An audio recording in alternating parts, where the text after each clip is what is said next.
Buenos días, buenas tardes y buenas noches a quienes estén viendo este video. Comenzaré hablando acerca del patrón comando. Voy a explicar acerca de qué trata y de qué va. Primeramente, este proyecto está a cargo de la materia de arquitectura de software, a cargo de los universitarios Bautista Anderson y Cruz Garnica Alejandro, y a cargo del ingeniero Beizaga González Josué Obed. En este patrón vamos a analizar y vamos a reconocer los escenarios donde se puede aplicar de forma correcta el patrón comando, conocimiento sobre cada uno de sus componentes, así también como el diagrama genérico del patrón, y a través de un ejemplo práctico poder entrar a detalles sobre la funcionalidad del patrón. El patrón comando es un patrón de diseño de comportamiento que convierte una solicitud en un objeto independiente que contiene toda la información sobre la solicitud. Esta transformación permite parametrizar los métodos con diferentes solicitudes, retrasar o poner en cola la ejecución de una solicitud y soportar operaciones que no se pueden realizar. Se puede usar cuando quieras parametrizar los objetos con operaciones, utilizar un patrón cuando quieras poner operaciones en cola o programar su ejecución, o cuando quieras implementar operaciones reversibles. Como podemos observar, aquí tenemos el diagrama genérico donde está un invoker, un command, los comandos concretos, un receiver y un cliente. La clase emisora sostiene un orden y en algún momento le pide la orden que lleve a cabo una solicitud llamando a su método de ejecución, es decir, el comando execute, que tiene una instancia de la interfaz comando. La interfaz comando normalmente declara un único método para ejecutar el comando.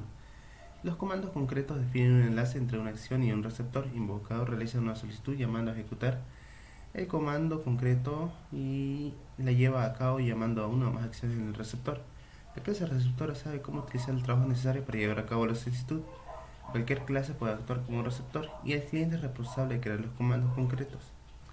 Tenemos un ejemplo acerca sobre cómo puedes aplicar un patrón comando en un editor de texto. Porque, por ejemplo, nosotros queremos crear métodos y queremos crear atajos y botones.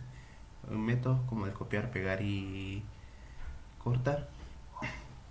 Cuando nosotros podemos crear haciendo unas clases llamadas botones.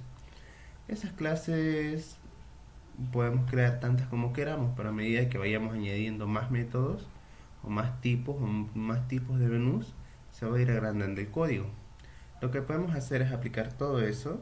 Podemos mandarlo todo el nombre del método, la lista de argumentos y el objeto siendo invocado tras aplicar el patrón comando. Y necesitaremos todas las subclases de un botón para implementar varios comportamientos de un clic. Basta con colocar un único campo dentro de la clase botón que almacene una referencia a un objeto del comando. Por ejemplo, aquí tenemos un diagrama de cómo podemos aplicarlo el patrón comando a un editor de texto. Si lo comparamos con el diagrama genérico vemos ciertas similitudes, como acá tenemos el invoker, que vendría a ser la aplicación, tiene una instancia de comando, tiene los métodos execute command y set command. Aquí tenemos la interfaz y tenemos los comandos concretos. Los comandos concretos van hacia el receptor los manda junto con la aplicación. Se crea una instancia en la clase cliente, y en la clase cliente tiene instancias de los demás, pero el cliente no la ejecuta, sino ejecuta el invocador. Como vamos a ver a continuación, tiene sus ventajas y sus desventajas, como el principio de responsabilidad única, que puedes desacoplar clases, principio abierto y cerrado, y puedes implementar y deshacer, puedes implementar la ejecución, puedes ensamblar un grupo de comandos simples para crear uno complejo, y también algunas desventajas como que el código puede complicarse, ya que estás introduciendo una nueva capa entre emisores y receptores. Aquí tenemos una retroalimentación y aquí tenemos una bibliografía del código usado. También aquí tenemos el código, está en formato ELP, y ahorita vamos a explicar el código. Como pudimos ver anteriormente, tenemos primero nuestra interfaz, que la hace comando, donde tenemos un único método que es el execute. Este execute, si podemos ver aquí en la clase copy command, tenemos una instancia de receptor, estamos el constructor, y aquí tenemos el execute, que es lo que hace es que lo guarda en una backup, en una variable backup del receptor, y obtiene lo que está seleccionando en este momento. Lo mismo para cut, lo guarda en una variable del receptor y selecciona y lo guarda lo que está seleccionando y elimina el texto que está seleccionado. También para el paste command obtiene lo que estaba guardado en la variable y lo pega en el editor de texto. Aquí tenemos el receptor. El receptor es el que realiza las operaciones reales. Este de receptor se aplica sobre el campo real, porque aquí tenemos un text area y en ese text area es donde vamos modificando, cambiando, eliminando el texto. Y aquí tenemos el invocador. El invocador es el que tiene una instancia de la clase comando donde le pasamos un set command por parámetro para setear el comando y lo ejecutamos. Todo esto se puede ver más a detalle en el cliente. En el cliente tenemos un editor, una application y tenemos las instancias de los comandos concretos. Tenemos nuestro método main que también llama al método createUID, lo separé en este caso. Y en createUID aquí es donde nosotros lo estamos instanciando. Aquí estamos con su constructor. Cada comando concreto le estamos mandando el receptor. Y este receptor ya lo hemos creado. Y ahora nosotros lo que podemos hacer es crear los métodos.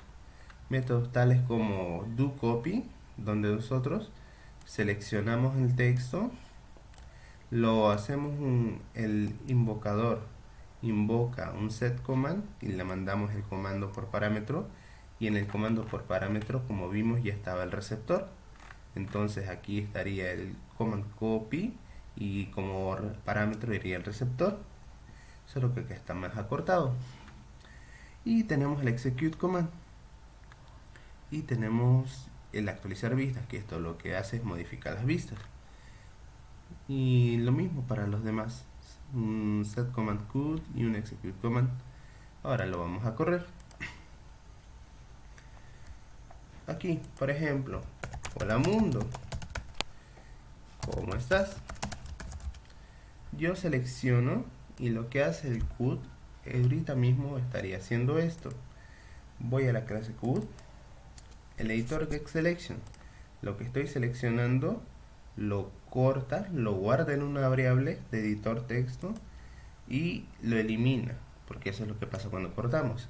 Como la variable ya está guardada, aquí se muestra esta variable, lo único que podemos hacer es pegarla y pegarla, pegarla y pegarla tantas veces queramos.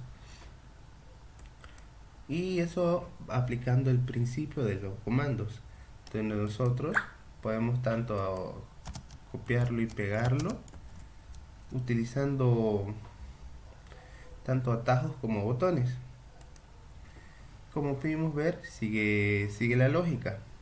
En el editor de texto, que es el cliente, declaramos. El editor lo que hace es, por medio del invocador, que vendría a ser app, le manda el comando con el receptor, y en el comando receptor es donde se realiza, como que este constructor le estamos mandando por parámetros el receptor, y en el receptor es donde nosotros le ejecutamos, es donde hacemos las operaciones, pero las operaciones reales están en el receptor. Aquí lo que estamos mandándole es estamos mandando cómo sigue el siguiente paso. Esta es la capa intermedia y así va funcionando el comando como patrón. Muchas gracias por ver este video.